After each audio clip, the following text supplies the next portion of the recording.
नमस्कार दोस्तों संत कबीरदास जी के दोहों के ऊपर चर्चा करते करते हम आगे बढ़ रहे हैं। ज्ञान का सार यूट्यूब चैनल पर आप सभी का हार्दिक स्वागत है। संत कबीरदास जी की जितनी भी शिक्षाएं, जितने भी दोहे हम सुनते हैं, वर्णन करते हैं या किसी और चैनल के द्वारा समझते हैं, तो हम सभी को एक ही शिक्षा मिलती है कि संत कबीरदास जी ने अपने समय में जो कुछ उन्होंने जीवन में अनुभव किया वही उन्होंने इन शब्दों में पिरो दिया। इसलिए हमें चाहिए कि उनका जो कहा गया एक एक शब्द इन दोहों में पिरोया है, उसमें बहुत बड़ी ज्ञान की शिक्षा है। ज़रूरत है उसे अपने जीवन में अमल में लाने की। इसलिए आइए आज की इस वीडियो में भी हम संत कबीरदास जी के इन 4 दोहों के ऊपर चर्चा करने वाले हैं, जो कि बहुत ही ज्ञानवर्धक दोहे हैं। इन दोहों में, पहले दोहे में संत कबीरदास जी कहते हैं, कबीर कमाई आपनी कबहू न निष्फल जाए। कबीर कमाई आपनी कबहू न निष्फल जाए, 7 समुंदर आड़ा पड़े मिले अघाड़ी आए। अर्थात कबीर साहब कहते हैं कि जो भी हम कर्म करते हैं, अच्छा करते हैं या बुरा करते हैं, वो हमसे बेहतर कोई नहीं जानता है। या तो हम जानते हैं या फिर ईश्वर जानता है। और ईश्वर तब जानता है जब वो हमें कर्मों की सज़ा देता है। परंतु हम तो जब कर्म को करते हैं, हम उस वक्त भी जानते हैं कि ये अच्छा है या बुरा है, फिर भी हम करते हैं। इसलिए कर्म हम कैसा भी करें, पर कर्मों के फल से हम कभी भी नहीं बच सकते।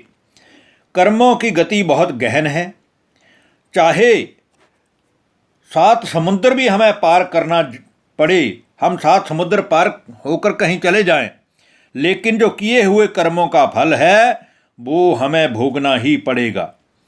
या तो हमने अच्छे कर्म किए हैं तो हमें सुख मिलेगा, और अगर हमने किसी का हृदय सताया है, किसी के मन को ठेस पहुंचाई है, तो अवश्य ही हमारे जीवन में भी दुख का अनुभव होगा।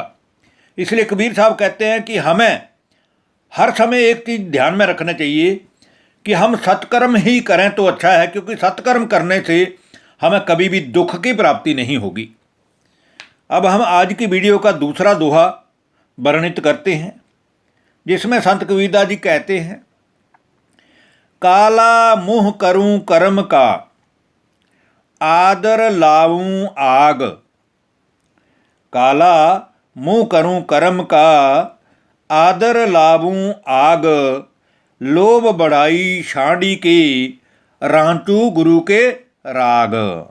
अर्थात ये संसार में लोभ और मोह, ये ऐसा 2 मुँहा सांप है जो मनुष्य को काला कर देता है, और पूरी जिंदगी भर की हुई उसकी कमाई, उसका आदर सम्मान भी खत्म हो जाता है। अर्थात इन दोनों की वजह से उसके सम्मान में और उसके जो जीवन है वो हमेशा ही दुख में बन जाता है।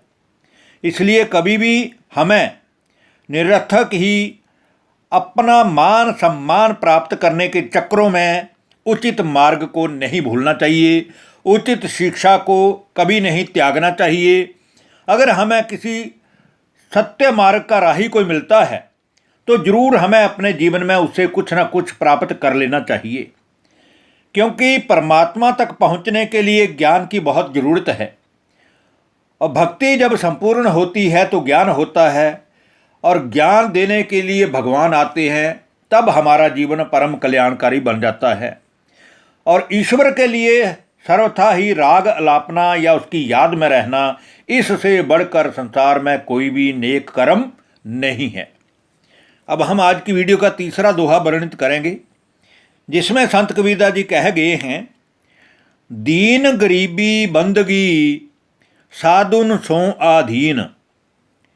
दीन गरीबी बंदगी साधुन सो अधीन, ताके संग मैं यो रहूं ज्यों पानी संग मीन।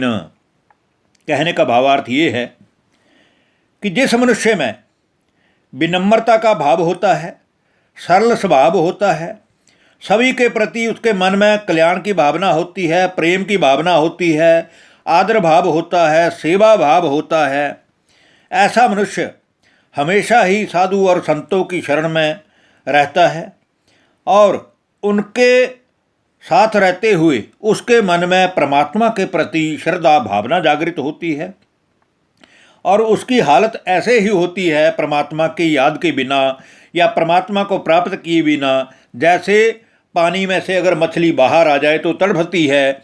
इसी प्रकार जो परमात्मा को याद करता है, जो परमात्मा को प्यार करता है, जो परमात्मा को पाना चाहता है, उस मनुष्य की भी कहानी कुछ ऐसी ही है जैसे कि मछली पानी के बिना तड़पती है। तो वह मनुष्य जिसको परमात्मा को पाने की लगन लग जाती है या जिसके जीवन का लक्ष्य केवल भगवान को प्राप्त करना रह जाता है, वो भी ऐसे ही परमात्मा की याद में मछली बन करके उस गहरे समुद्र में गोता लगाता रहता है और अपने जीवन को आनंद में, सुख में बनाता है। अब आज की वीडियो का अंतिम दोहा, चौथा दोहा, जिसमें संत कबीरदास जी कहते हैं, दया का लक्षण भक्ति है, भक्ति से होवे ध्यान। दया का लक्षण भक्ति है, भक्ति से होवे ध्यान। ध्यान से मिलता ज्ञान है, ये सिद्धांत उड़ान। अर्थात संत कबीरदास जी कहते हैं कि जिस मनुष्य के अंदर दया का भाव है उसके लक्षण से ही पता चल जाता है कि ये भक्त टाइप का मनुष्य है, ये भगवान को प्राप्त करने के लिए अनेकों प्रकार के जप तप व्रत द्वारा भक्ति में रिझा हुआ है। और भक्ति जब पूरी हो जाती है तो मनुष्य का परमात्मा के प्रति ध्यान लगना शुरू हो जाता है और जब धीरे धीरे मनुष्य परमात्मा की ओर आगे बढ़ता है, परमात्मा को पाने की लगन मन में लिए हुए उसको पाना चाहता है, तो फिर ध्यान जब लगाता है तो उसका मन परमात्मा के मन के साथ मिलता है तो उसे ज्ञान की प्राप्ति होती है।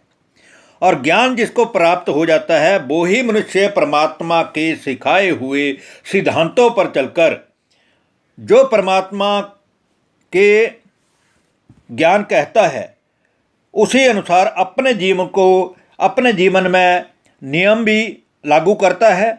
और जैसे परमात्मा को पाने के लिए पवित्रता की जरूरत है और विश्व कल्याण की भावना की जरूरत है, तो वह मनुष्य जब परमात्मा को भक्ति द्वारा, ध्यान द्वारा या ज्ञान द्वारा उसका परिचय प्राप्त कर लेता है तो उसके जो सिद्धांत हैं, परमात्मा की जो श्रीमत है, उसी के ऊपर वो चलता हुआ अपने जीवन को इतना ऊंच पवित्र बना लेता है जो सारी ही दुनिया फिर उसका अनुसरण करती है, क्योंकि उसके जीवन से सारे के सारे समस्त जो क्लेश हैं मिट जाते हैं, स्वतः ही मिट जाते हैं। धन्यवाद। नमस्कार दोस्तों।